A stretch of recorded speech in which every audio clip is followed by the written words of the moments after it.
In a time long forgotten by most, a great betrayal had stained the pages of Earth's history. 50,000 years ago, the Galactic Council, a powerful alliance of alien species, turned their backs on humanity. They saw Earth's growing technology and ambition as a threat. They decided to silence the humans before they could rise to power. So, they blocked Earth's access to the stars, trapping the planet in its own atmosphere. But humanity had not been extinguished. Instead, they learned to adapt. While the rest of the galaxy moved on, Earth, isolated and forgotten, became a forge of survival. The descendants of the humans learned to communicate with nature, harness energy, and develop a unique form of technology, blending organic and mechanical systems. Among these survivors were three main characters: Maya, a brilliant engineer; Lien, a brave soldier; and Tark, a wise historian. Each carried the weight of the past, and each dreamed of reclaiming their rightful place among the stars. The story begins one bright morning in the underground city of New Gaia. Maya was in her workshop, a bustling place filled with the sound of machinery and the smell of burning metal. She worked tirelessly on what she believed was the key to their freedom, the quantum jump drive. It was a device that would allow them to travel faster than the speed of light. If she succeeded, they could reach the Galactic Council and show them that humanity was not to be underestimated. Lien entered the workshop, her uniform dirty but her spirit unbroken. "Maya, we need to talk," she said, her voice firm. "The elders are concerned. They don't think we're ready for this." Maya looked up, pushing her goggles onto her forehead. "But Lien, this is our chance. We can't let fear stop us now. We must show them what we have become." Lien sighed and shook her head. "The elders remember the betrayal. They fear another one. We need support from the council back home." As they argued, Tark joined them. With his long white hair and deep-set eyes, he looked like he carried the universe on his shoulders. "Ladies," he said softly, "fear is just a shadow. The past does not define us. We must learn from it." Maya nodded, feeling inspired by Tark's wisdom. "You're right. If we show them our strength, the council will have to listen. They need to see how far we have come." That night, after a long day of preparation, the three gathered around a small table. The air was filled with excitement but also tension. Tark shared stories of their ancestors, of how they dreamed the stars before the council betrayed them. His stories connected their present to a glorious past, igniting a fire within them. The next few days were a whirlwind of activity. Maya worked day and night on the quantum jump drive. Lien trained the troops, and Tark rallied the citizens of New Gaia, urging them to believe in their dream. Slowly, the people began to share their hopes, their anger, and their resolve to take back what had been denied to them for so long. Finally, the day came when Maya completed the quantum jump drive. The citizens of New Gaia celebrated, but Lien reminded them that celebration would be short-lived. "We must be ready for anything. We're going into unknown territory," she warned. With emotions high, they boarded their small fleet, the ships resembling a mix of nature and technology, covered with vines and glowing with bright energy. As they prepared for the jump, Tark recited an ancient human saying, "From the shadows we rise." With Maya at the helm, they made the jump.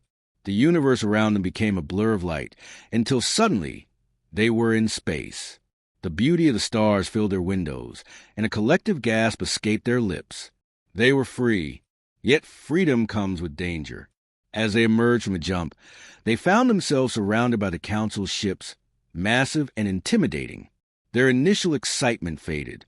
A hologram appeared before them, projecting the face of the council leader, a tall, shimmering figure named Vorlax. "Humans," it said, its voice echoing through the ship. "You dare return after all these years? You were warned." Lien stepped forward, her heart racing. "We return not for war, but for justice.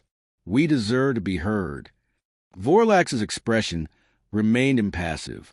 "You believe yourself worthy of the stars? You are still a threat." Maya felt her heart sink. This was the moment they had prepared for. "We are not the same as before. We have evolved. Look at our technology. See how we've survived. We seek peace and partnership." The council ships formed a tightening circle, and tension filled the air. Suddenly, An alarm blared on their ship. "They're preparing to fire," yelled one of the crew members. Maya quickly calculated the data. "Activate the quantum jump drive. We need to escape." Just as the enemy ships began to fire, Maya engaged the drive. The stars blurred around them once again. But instead of retreating, they found a way to make their presence known. "Let's show them our capabilities." Maya shouted as she manipulated their tech to create a stunning display of light, illuminating the darkness of space. Back on the Galactic Council ship, Vorlax watched in disbelief. The light show was something he had never seen before, a show of creativity and strength. It blurred the lines of war and peace. "Humans," Vorlax spoke again, this time with a hint of uncertainty. "You seek recognition, but are you prepared for the consequences of your actions?" Lien, feeling bold, replied, "We are prepared not just for vengeance, but for a future where we could work together. Give us a chance. We promise not to betray." The council hesitated. The display of unity and resilience stirred something deep within them. They had not expected humanity to emerge more resilient than before. The silence that followed felt heavy until Vorlax spoke again. "Very well. We will listen. But make no mistake, this is your only chance." The words were like a breeze breaking through a storm. The humans felt hope shimmer through them. They had returned from the past not just for revenge, but for recognition and a place among the stars. And so, with the Galactic Council willing to listen, humanity's journey into the cosmos began anew. 50,000 years of isolation had forged them into something stronger. They were ready not just to claim their past, but to carve a new future among the stars, full of possibilities, partnerships, and a brilliant legacy. In the dark expanse of the cosmos, Earth was a forgotten whisper. 50,000 years had passed since the Galactic Council, a congregation of alien civilizations, deemed humanity too dangerous, too unpredictable, and banished them from the galactic stage. Their home world was quarantined, a cosmic fence erected, leaving the survivors to fend for themselves in isolation. But humanity is resilient and doesn't forget. The betrayal cut deep, leaving scars that transcended generations. Yet, instead of succumbing to despair, they channeled their anger, their grief, into a singular, burning purpose: revenge. Dr. Eris Thorne, a brilliant astrophysicist and historian, stood before a massive holographic display. Star charts, ancient texts, and complex equations filled the screen, a testament to decades of research. His salt and pepper hair was pulled back in a tight bun. His eyes, though aged, shone with fierce intelligence. "For 50,000 years," he began, his voice resonating through the chamber, "they left us to rot. They thought we would wither and die. They were wrong." Around him stood the leaders of the New Earth Federation, a unified government forged from the ashes of the old world. Commander Eva Rostova, a hardened military strategist, listened intently, her steely gaze fixed on Thorne. Her face was scarred, a living map of battles fought and won against the harsh realities of a quarantined Earth. Beside her stood Counselor Jianli, the Federation's chief diplomat, his calm demeanor a stark contrast to Rostova's intensity. "The Council believed they could contain us," Thorne continued, "but they underestimated the human spirit. We adapted, we evolved, and we learned. We mastered technologies they deemed impossible." He gestured towards a holographic display. "And we discovered something they desperately tried to hide." The display shifted, revealing a hidden network of wormholes, a clandestine system used by the Council for centuries. "A back door," Rostova murmured, a hint of a smile playing on her lips. "They thought they had locked us in, but they merely locked themselves out." The plan was audacious, bordering on suicidal. A small fleet, led by Rostova, would navigate the wormhole network, bypassing the Council's defenses. Their mission: to strike at the heart of the Council's power, their capital world of Nexus Prime. "We are not seeking conquest," Lee said, his voice calm but firm. "We are seeking justice. We will show the Council the consequences of their actions." The fleet, christened the Vengeance, was a marvel of human ingenuity. Sleek, black warships, armed with advanced energy weapons and cloaking technology, stood ready for deployment. At the helm of the flagship, Dauntless, was Captain Marcus Cole, a young, ambitious officer handpicked by Rostova. "Captain," Rostova said, her voice crackling over the comms. Your mission is paramount. Remember, we are not the monsters they believe us to be. Show them the strength of humanity, but also our compassion. Understood, Commander, Cole replied, his voice filled with determination. We will make them remember Earth. The Dauntless led the fleet into the wormhole, a swirling vortex of energy and light. The journey was treacherous, navigating through unstable pathways and dodging cosmic debris. But Cole and his crew were unwavering, their eyes fixed on the prize. Meanwhile, on Nexus Prime, the Council convened, oblivious to the approaching storm. Counselor Valerius, a wizened elder of the KRYL race, addressed the assembly. The Earth quarantine has been successful for millennia. They pose no threat to the galaxy. Suddenly, alarms blared through the chamber. Panic erupted as the Vengeance fleet decloaked, unleashing a barrage of energy weapons. The Council's defenses, complacent after centuries of peace, were easily overwhelmed. Impossible, Valerius cried, his voice filled with disbelief. How did they breach the quarantine? Rostova's image appeared on the main screen. Counselors, she said, her voice cold and resolute. We are here to settle a debt, 50,000 years overdue. The battle raged, the Vengeance fleet tearing to the Council's warships with ease. Cole, aboard the Dauntless, led the charge, his tactical brilliance evident in every maneuver. As the battle reached its climax, Rostova ordered a ceasefire. We have proven our point, she declared. We are not here to destroy you. We are here to demand recognition. The Council, humbled and defeated, had no choice but to agree. They revoked the quarantine, acknowledging Earth as a sovereign power. Humanity was once again a part of the galactic community. But the victory was bittersweet. The scars of betrayal ran deep, and the road to reconciliation would be long and arduous.